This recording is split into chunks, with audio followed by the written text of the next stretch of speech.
the past decade, assaults against police officers in the UK have been on the increase.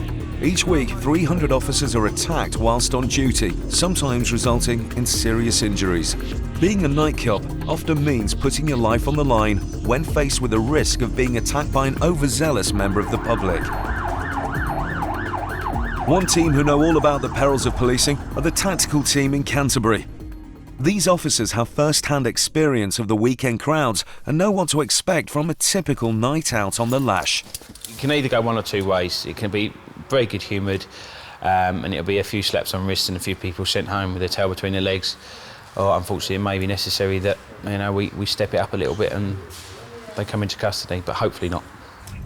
It's chucking out time, and the team are called to an alleged assault outside a bar.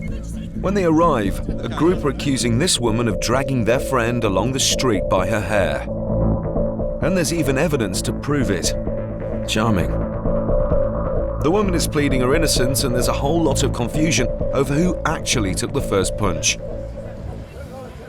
But Scott's priority is to prevent another brawl from breaking out. No, just trying to establish it at the moment. We've got the gentleman there making allegations that someone may have assaulted his girlfriend. Her friends are becoming involved, and there's a couple of lads over there. I'm really just trying to stand in between them at the moment, trying to work out exactly what's gone on. And this man really isn't helping much. Oh, well, I'm not asking for heaven and earth. I'm asking for your name, your date of birth, and where you live, mate, yeah? Listen to this a minute, yeah? Yeah. There's enough photographic evidence in that fucking place there, sorry for my language. So don't need to swear. I just got smacked in the mouth, Which is why I'm asking you what your name is. Don't grab hold of her like that, mate. In the middle of all the confusion, the accused woman has seen red and lunged at an officer. A stupid move, which could have serious consequences. Scott acts quickly and goes in for a swift arrest.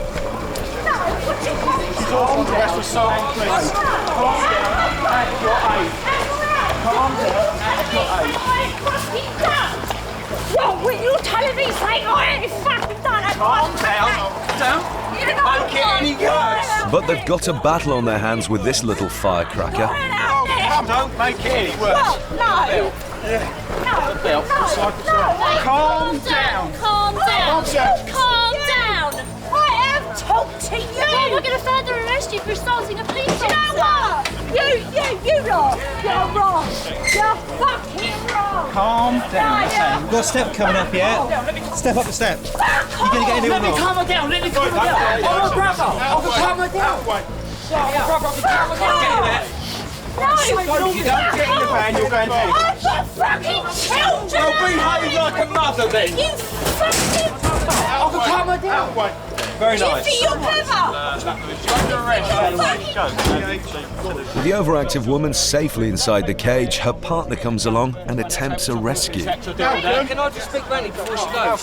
Sorry? You can't, mate. She had the opportunity. Well, I mean, no. She ain't done nothing wrong. Well, she's in custody for assault and police. Assault and police and assault. Can you blame her? Well, no, I'm not here to report and No, blame, you can't blame her. Thank you very much. Get all the fucking mouth she's done. Public called a warning, mate. You can join her. Swear once more. You're going to join. You've just sworn in a public place. I talk to you like a human being. How can I deal with them if she behaves like that? I had two men assault my wife and punched her, and you lot not doing nothing about it, If she slapped mate. one of my colleagues, I can only deal with But what I what see. about the two blokes who assaulted her and punched her in the mouth? We can only deal with what... If she's going to kick up, where do you arrest expect them? us to Can you focus? arrest- I can point them out now. I can Right, point okay. three people Some out. officers who are going assaulted to. my wife. Officers are going to stay here. But they're not doing anything, mate. All we done was we left that car, right? We was getting in a taxi. Bear me a second, so I need to sort this out. You can't blame me for being angry, mate, can you? No, You I can't blame me for being angry. understand what you're saying, but I can only deal with what I see. And if she's going to behave like that, Can I speak to you one of my colleagues? he's going to speak to you. So whilst the remaining officers are left to get to the bottom of the night's events, it's back to custody for one unhappy punter.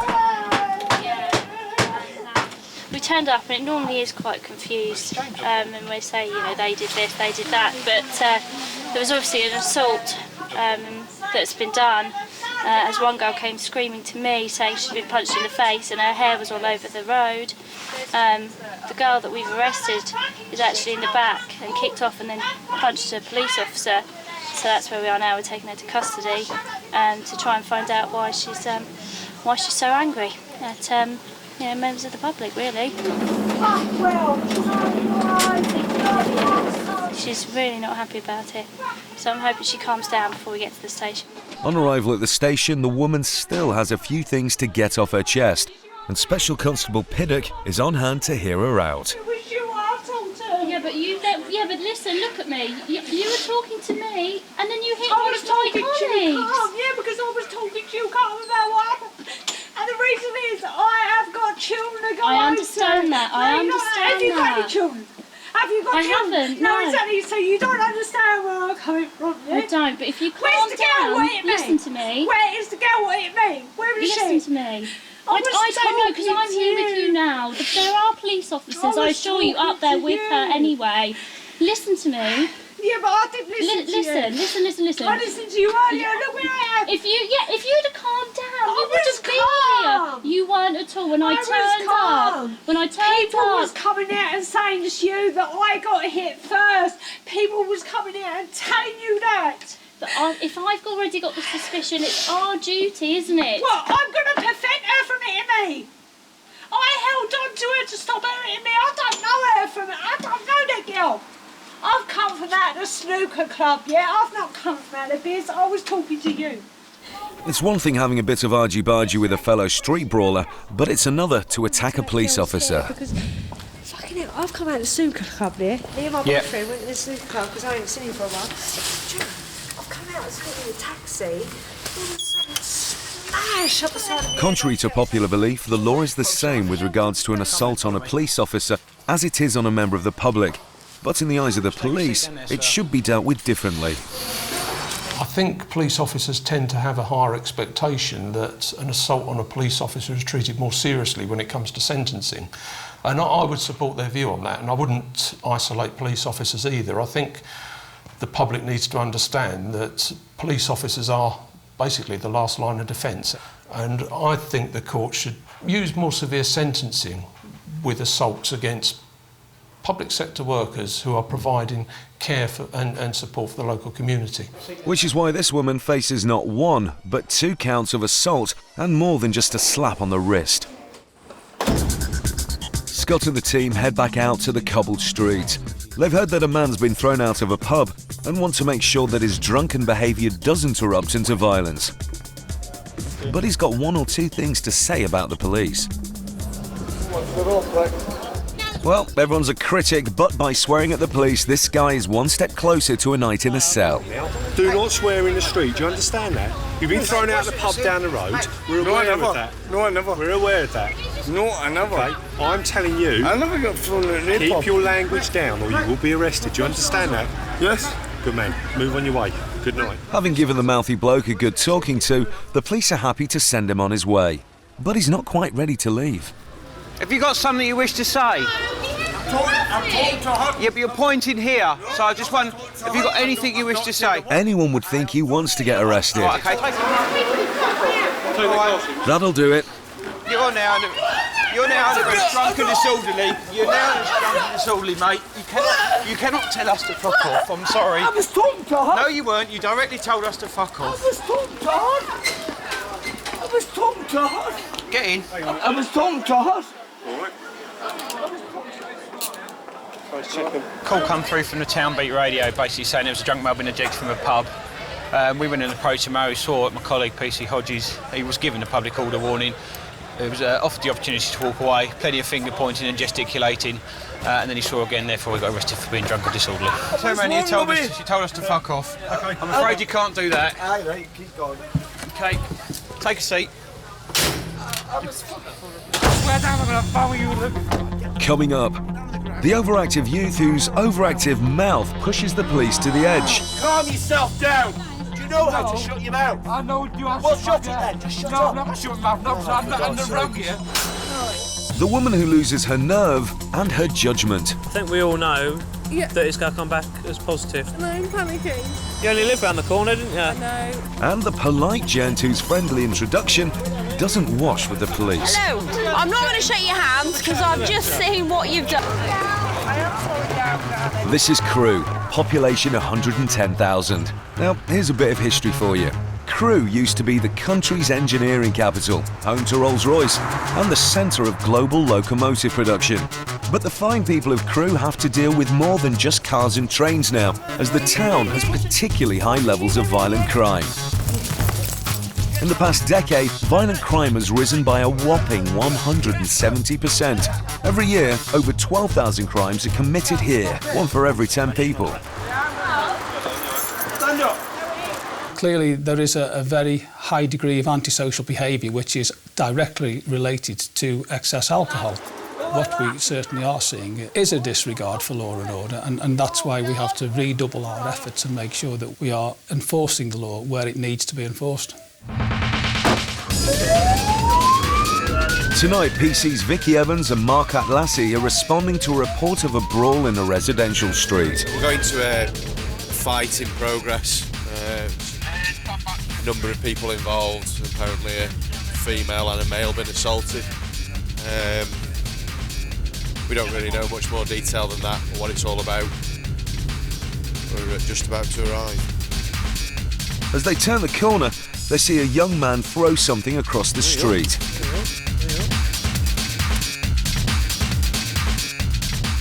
What are you doing? It seems the bloodied and agitated young man has been the victim of an assault. With damaged property at the scene, it's obvious that something else has happened prior to the arrival of the night cops. But they have to deal with the offence they've witnessed first. Yeah, OK. What were you throwing over there then? Phone, you're driving the police, I didn't want nothing to do with it. He's just been drunk. Stand here, mate, stand here. Do you know him? Do you know him? I was sitting on your phone. Right. He's just launched her phone. Do you not even know him? Got my t-shirt. Right, you've just launched somebody else's phone there, fella. Yeah, because they're trying to ring. Yeah, do you know this girl? No, they're trying to ring more boys. So why are you launching her phone? I thought they're trying to get more boys after me. You locked up, mate. It turns out that's a lady from over the road who's actually come out to help this lad. While she's on the phone calling the police, he's grabbed the phone off her. I mean, she's got all his blood all over her face and everything, and started just going off on one and then throwing the phone onto the floor, which is what we've seen him do. I thought this girl was trying to get more boys to attack me. I just stood and watched the whole... Well, if you were trying to help me get the police, I'm sorry, yeah? Why am I getting attacked? In an attempt to restore peace to the street, the police arrest the lad, but this only adds fuel to the fire. Fuck me, you arrest me then. And that is not getting you anywhere, so calm down. I swear down, I'm going to find where you live. Get down on there. Get down on the ground. Despite claiming to be a victim, the lad has done himself no favours. Calm yourself down. I'm fucking hurt, that doesn't. I've done nothing wrong. And I swear down. And you're the one that's behaving like an idiot, so calm down. I'm going to be the one who's in court, you know. Calm down. After causing criminal damage, swearing at the officers and resisting arrest, the police are left with no other option but to forcibly restrain the lad. I am calm. I'm not being violent. I'm not, am I? I'm just talking. All I know so far... I'm the one who's been banned. Shut up and listen. No, stop speaking. Just stop speaking. speaking. You're the police, you better help me. Stop. I've been assaulted by about... You're not going anywhere. The lad seems incapable of calming down and letting PC Atlassi talk to him. Then, in his heightened state of anxiety, he begins to threaten the officers. I got some people that could kill you, I swear down. Please, just fucking... Just stop speaking. Do you know how to shut your mouth? I know, do I... Well, shut it then. Just shut up. No, I'm not shutting my mouth. No, I'm not in the wrong here. You tell her, yeah, you... Geezer, what hurts? No, please, stop. I'm not even touching you. What do you mean what hurts, man? That fucking wrist there you got on. Right, I'm not touching your wrist. The injured lad is clearly in quite a state, and he isn't making much sense. Please. They're loose. You just fucking, you know for a fact They're you loose. When you hurt me. You fucking, why you being a Geezer, twabber? They fucking hurt now. You know what I'm saying? A normal wrist wouldn't hurt me like that. Geezer, look at this. Fucking stop Because the lad's behaviour is so volatile, the officers have no choice but to radio for assistance. Within minutes, backup arrives, but the police still try to calm him down before moving him. Let this girl listen to you. I'm listening to her. Yeah, you listen to you. You're not fucking taking All she's done is say exactly the same thing as me, which is just to calm down. No, Don't do that again. What do you mean done? I've got fucking blood all over me. Oh, you fucking, what are you doing that for? Don't spit when you've got blood, mate. Yeah, I've got blood all over my fucking mouth. All over me, all over anyone. After a prolonged attempt to pacify the lad and find out what has actually happened, the two night cops finally lose their patience when he spits blood. I don't want to have anyone spitting blood all over me, you know what I mean? You never know what people have got, so it's just... something that's not going to happen. Normal police procedure would have both night cops wearing protective gloves to avoid getting the suspect's blood on themselves. But things have moved too quickly, and PC's Evan and Atlassi are left unprotected. Nice to say, you've smashed somebody's phone. Pre-warned, the officers arriving on the scene come prepared and are wearing their protective gloves. And it's just as well. Whatever injuries this lad has sustained are forcing him to spit up blood regularly. What's the right about it? You better stop it now. If I... Stop struggling. Stop struggling. Away fucking struggling, Look away from me. Give me bare shit, man. Away from me. For what, man? For what? I swear down ambulance bed, give me some help now, because I'm hurting myself.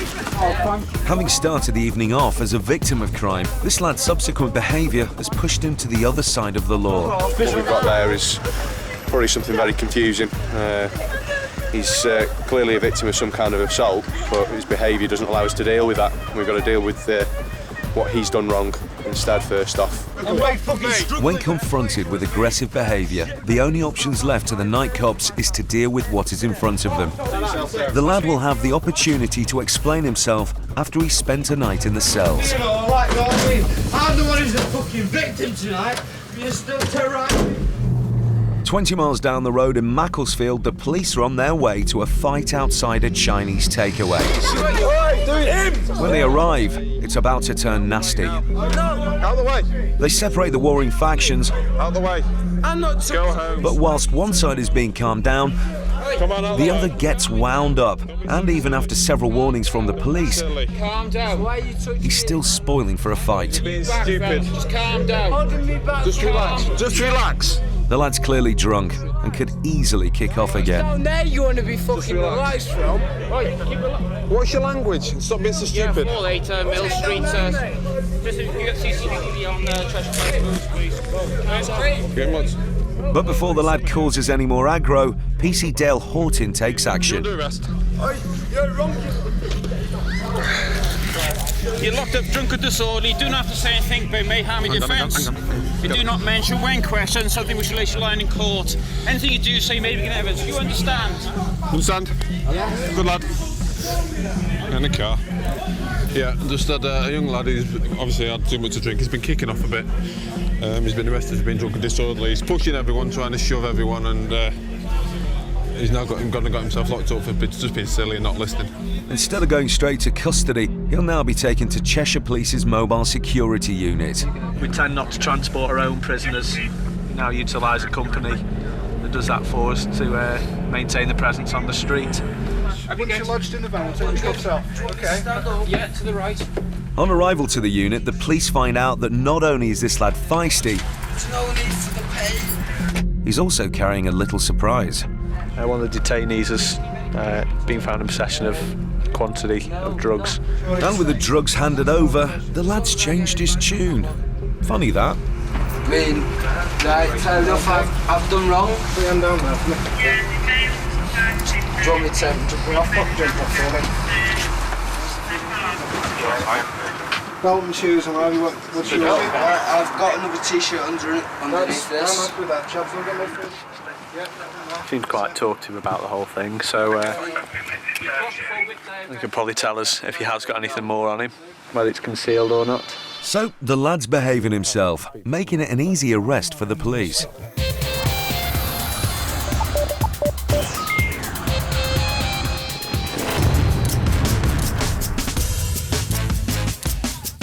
There are a total of 80,000 arrests made each year for drunk and disorderly behaviour.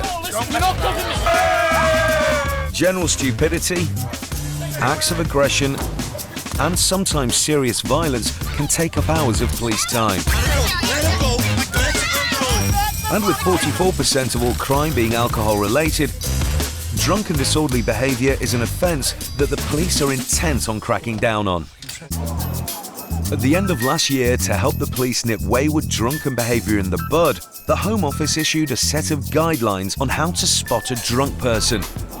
Some might say it's pretty damn obvious, but just in case you've never been out on a Saturday night, you might want to pay attention. Number 1, look for a noticeable change in behaviour. Hey mate. You alright fella? What's your name, mate? He's getting a rip.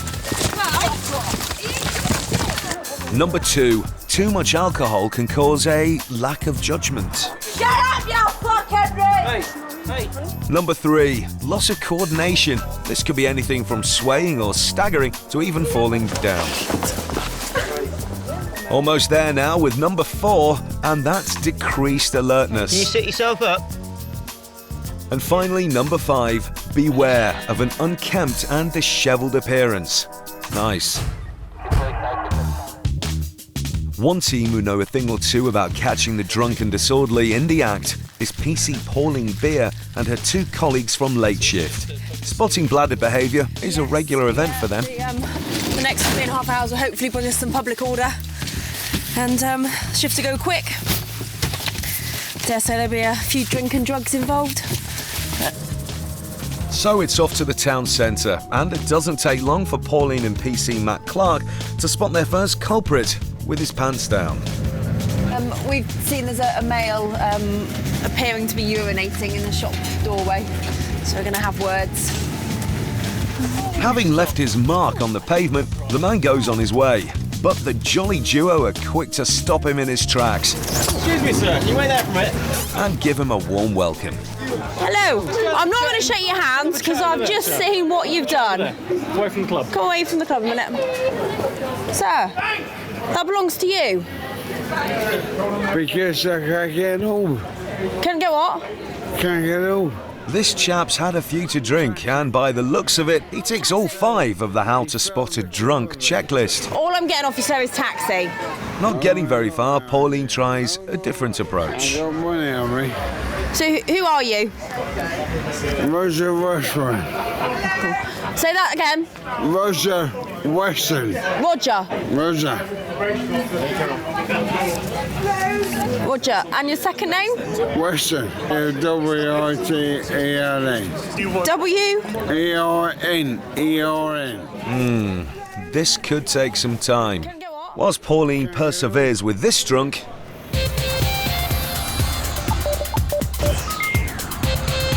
"200 miles away in Wrexham, Sergeant Heidi Stokes and her team are getting reports of an assault in a nightclub. She punched a woman inside the manageress of the club. I just got to find out if she's going to make a complaint." The club bouncers had managed to catch the boozed-up man. With the arrival of the police, they just hand him over. At the moment, there's a male in the back of the van. He's apparently thumped a female who's one of the managers from the licensed premises. She's being spoken to at the moment to establish exactly what's happened. Once that's established, obviously the male will be conveyed back to custody. It's quite frightening, the effects that alcohol has on people and just the total lack of control that people have as a result of it. And it's because of this man's lack of control that he finds himself at lockup.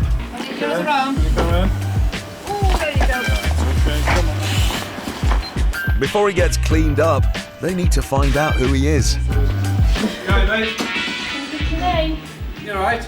But because he's inebriated and has a cut nose, he's becoming increasingly upset. We need your name. Got any ID on you? Yeah, we're just going to check, all right? And when he does decide to talk, it's not much help. That's it. Cuffs, is it, yeah? Cuffs? We're going to get more for you now, all right? Just lean forward and... Yeah, just a little bit. So with a drunk, teary suspect on their hands, the police could be in for a long night. No need to call for a translator just yet, as in his back pocket is a saving grace from the DVLA. Now that he's been identified, it's time for him to sober up in a cell, and it's lucky the police are on hand to escort him, albeit in a rather undignified manner.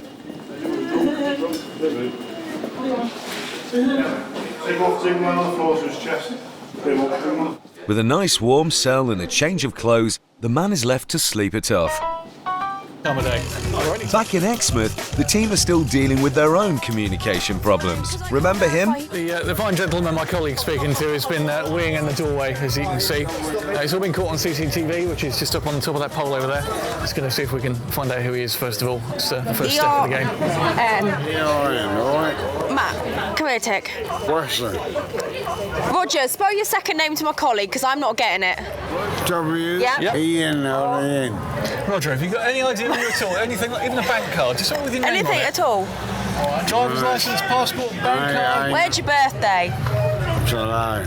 They're getting nowhere, so there's only one thing for Pauline and Matt to do. Roger, I think we're going to have to offer you a bed for the night. Hey? Because we need to deal with what we've seen, don't we? And you can't go around wearing on doors in the middle of town, can you? No. So, Roger, because I can't verify who you are, I'm arresting you for drunken disorderly. Do not have to say anything, but may harm your defence, but do not mention when questioned something which you later rely on in court. Anything you do say may be given in evidence. Do you understand? It slowly dawns on the man that his night on the tiles is coming to an end. Roger, take a step up there. Right. But he's not going quietly. I've got no idea what you're saying. What the fuck? Roger! No. Hey, come on! Back it in. You bastard. He puts up a fight, but even a man that drunk knows he hasn't got a chance. Roger, don't resist against the cuffs or you will hurt yourself, all right? Do you understand that? Why am I gonna get in? You know why you're going to whatever you just said. Right, come on. Right, step up on here, Rog, and then take a seat on there. Can you take these off? No, not until we get to custody. Rog, You decided to up the ante. Come on, up you go. That's it, higher. Bit more. That's the fella. Push on, that's him. Right, sit yourself down there. Can you take these off, please? There's certain criteria that we've got to fill in order to give, like, you know, a ticket on the street. He couldn't fill that criteria because he couldn't understand what he was saying and he had no ID. So he's got to go to custody for the night until he sobers up. So it's back to the station for a cosy night in the cells. Yeah, there's no need to get excited, is there? And look my eyes. Yeah, we will be. As soon as we get indoors. Keep going, keep going. There you go, Rog. Comfy bed for the night. That's it. Right. All to yourself. With the evening's excitement out of the way, the suspect seems quite happy to get his head down for the night. That's it, sit yourself down. That's your loo, mate. No, you don't want that now. Yeah, get your head down, get some sleep. Right then. Marvellous. A drunk elderly gent peeing in a doorway is perhaps one of the lighter cases that the night cops will have to deal with. But drunk people in their actions can have much more severe consequences, especially when it involves driving a vehicle.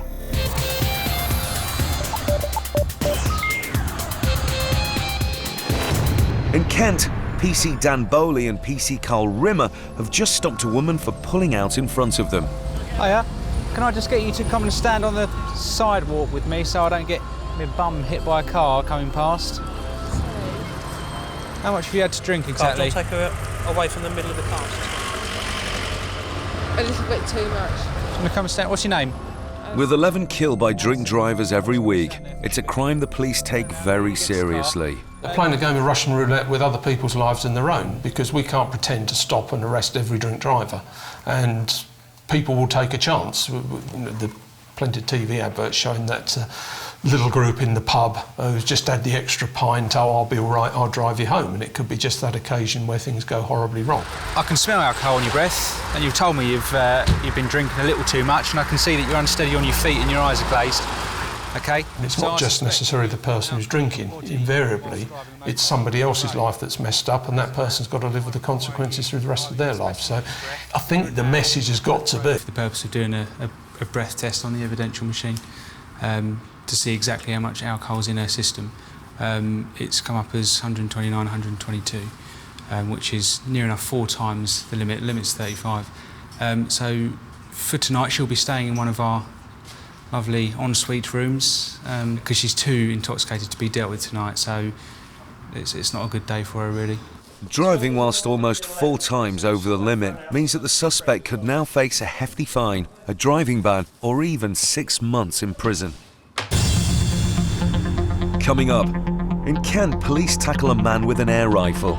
Why have you got this? I can't see anything wrong with it. Carrying an air gun? I've also carried a load of fishing tackle. Whilst the real guns are out for the tactical response team in Edinburgh. Did you not see us? Over 850,000 people and vehicles are stopped and searched every year. Under the Police and Criminal Evidence Act, 1984, officers have the right to stop and search any vehicle if they have suspicions. Tonight being no exception, in Kent, PC's Carl Rimmer and Dan Bowley are about to pull over their first suspect. Yeah, I've just seen a red 4x4. It's just up here. He looked familiar to me. Just want to make sure that he's got documents on him. The driver stops almost straight away. Carl begins the procedure with a nice bit of small talk. Hello, sir. What's up? Oh, how you doing? What's up? Everything all right? Are you on your way to anywhere special? Fishing?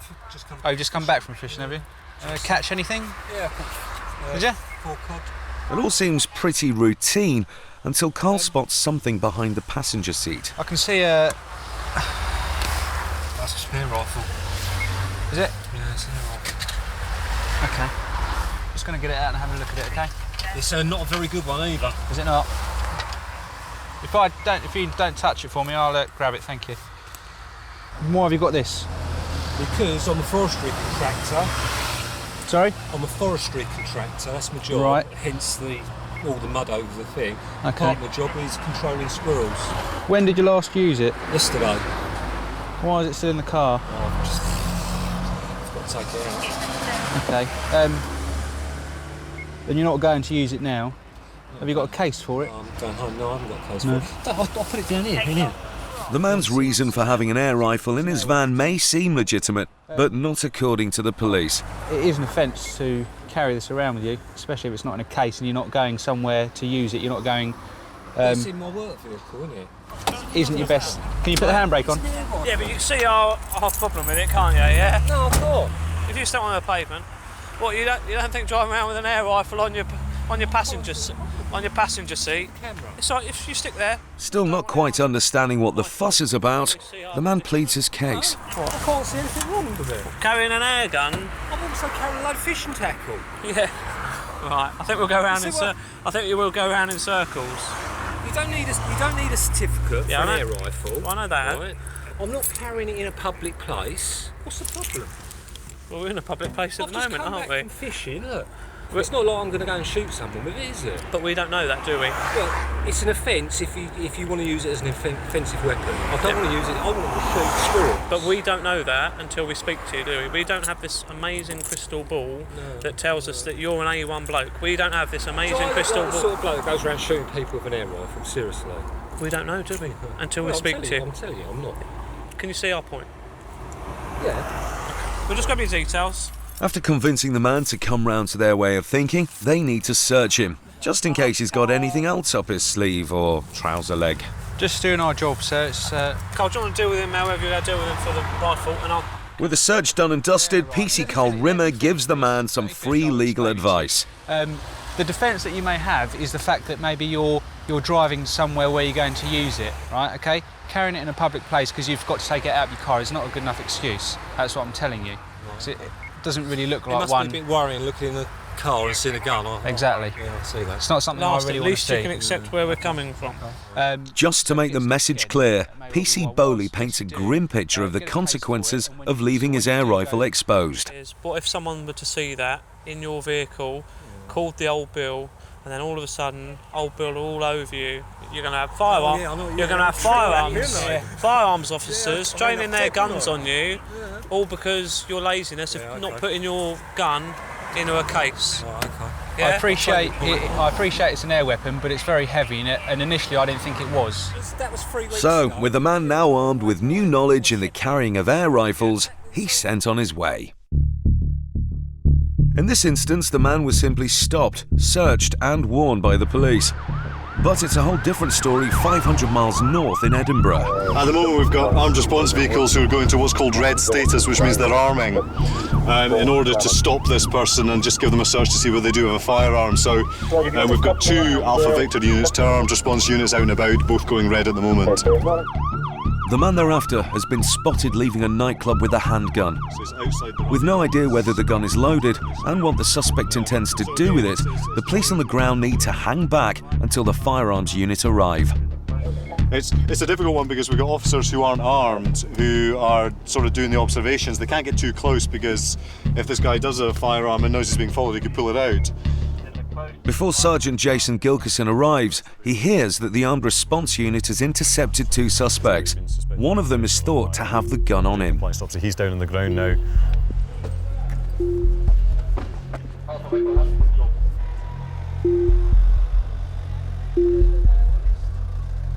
With 3 Heckler & Koch submachine guns pointed at the lads, one sudden move from them could be fatal. One of the officers has bravely approached the suspects in order to conduct a search. Once the first suspect is handcuffed, the officer then carefully retrieves what looks to be a handgun. With the suspect still under the watchful eye of the firearms officers, the weapon is placed safely out of reach. With the area contained and the suspects under arrest, it's a successful operation for the night cops.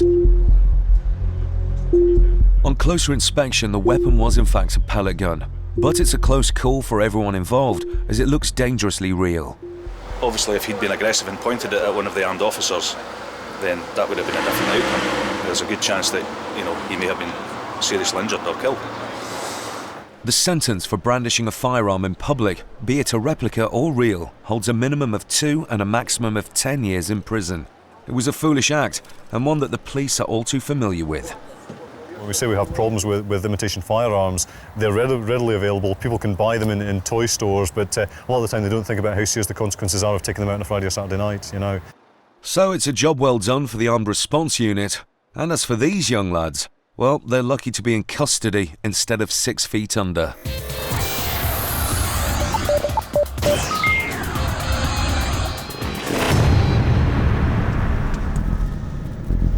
In Colwyn Bay, it's been a quiet shift for night cops Dave Williams and Kelly Hughes. But just as they think they're done for the evening, they get stopped by a local taxi driver who spotted a potentially lethal situation. But they had 2 tractors. Now, I've just phoned the bloke in the farm and he says that they're obviously from his place. He's just on the phone now reporting it. Taxi drivers are an invaluable source of information for the night cops, and tonight their knowledge of the local area could prove vital in stopping a disaster. Just got flagged down there by a local taxi driver. He's reported that about 5-10 minutes ago he saw a couple of lads coming over the fence with 2 small tractors that he believes were from the local farm. So what we're going to do now is we're going to go onto the promenade, the beach, have a quick look round to see if there's anything that's been abandoned there. With the tractors potentially causing chaos, the officers waste no time in pursuit. And with time running out, they once again turn to the local to help them find their quarry. Back there on that corner now, by the quick bit. The 2 lads with the tractors. The taxi driver's information has proved invaluable as time finally runs out for Colwyn Bay's very own Butch Cassidy and the Sundance Kid. Look at him go.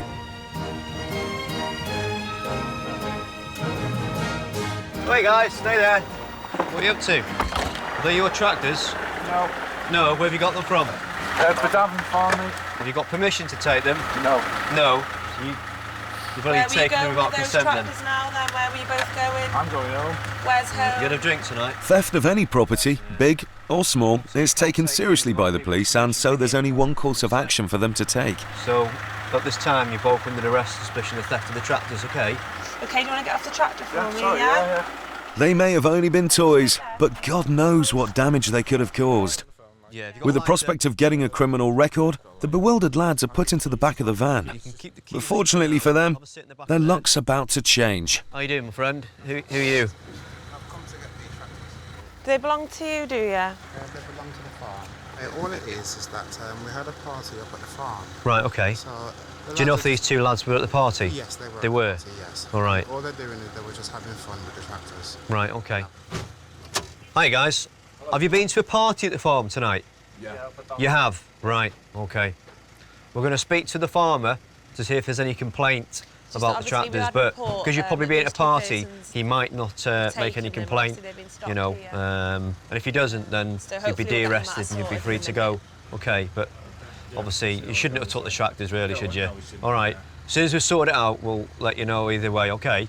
So they sit here for a bit. OK, guys. With freedom in sight, it's a nervous wait for our tractor rustlers as PC Dave Williams talks to the owner of the tractors.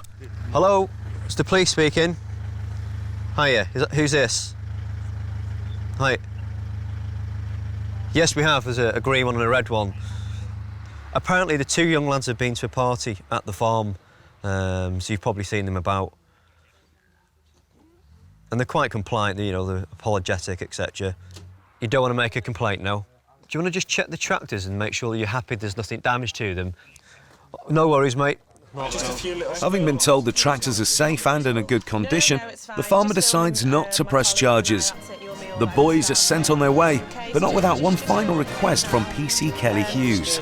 If you can use your legs, that would be much preferred this time. Sorry, Mum.